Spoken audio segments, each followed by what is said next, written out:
보통 간에 지방이 쌓이는 지방간 하면 간염이나 간암으로 이어질 수 있다고만 생각하시는 분들 많으실 텐데요.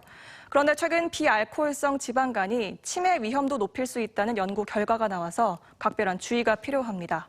정진규 객원의학 전문 기자가 자세히 알려드립니다.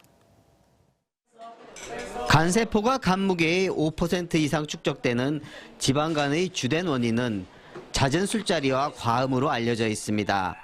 하지만 이런 알코올성 지방간은 전체 지방간 환자의 20%에 불과하고 술을 마시지 않았는데도 간세포에 지방이 쌓이는 비알코올성 지방간이 80%를 차지하고 있습니다. 그런데 이런 비알코올성 지방간이 치매 위험을 높일 수 있다는 연구 결과가 나왔습니다.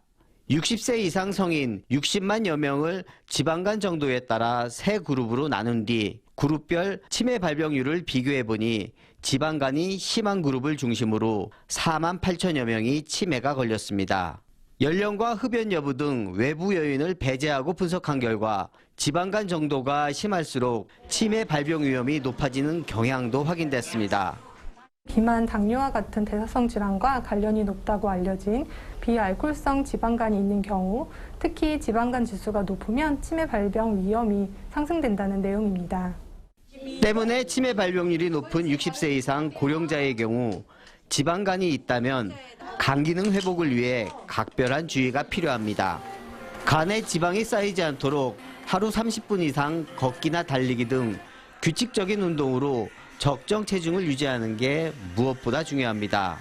비알코올성 지방간을 유발하는 내장 지방을 줄이기 위해선 밥이나 빵 같은 탄수화물 섭취는 줄이고 불포화 지방산이 많은 생선이나 견과류를 섭취하는 게 좋습니다. 이들 식단은 당류, 육류 섭취를 줄이고 올리브 오일 같은 불포화 지방산, 견과류, 생선, 채소와 과일을 자주 섭취하는 것을 권장합니다. 다만 금식을 통한 급속한 체중 감량은 요요 현상은 물론 그 과정에서 지방간이 악화돼 지방 간염까지 일으킬 수 있어 금물입니다. 최소 자기 체중의 5%를 감량하면 간 수치를 호전시킬 수 있고 약 10%를 줄이면 지방간을 개선할 수 있습니다. 꾸준한 운동 습관과 식습관 개선이 무엇보다 중요한 이유입니다. TJB 닥터 리포트 정진규입니다.